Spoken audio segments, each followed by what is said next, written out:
আসলে আমরা এই কোনো বছর এটা পাই না।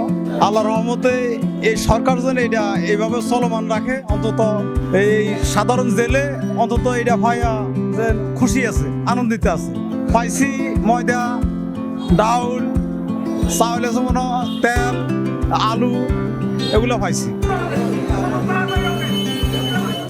উন্নয়ন ব্যবস্থাপনা প্রকল্পের আওতায় 1 মার্চ থেকে 30 এপ্রিল পর্যন্ত যে আমাদের 2 মাসব্যাপী অবস্থান কার্যক্রম ছিল, সেই অবস্থানে মাছ ধরা নিষিদ্ধ জেলেদের জন্য, বিশেষ করে প্রান্তিক এবং দরিদ্র জেলেদের জন্য এই প্রথম বিশেষ খাদ্য সহায়তা দেওয়া হচ্ছে।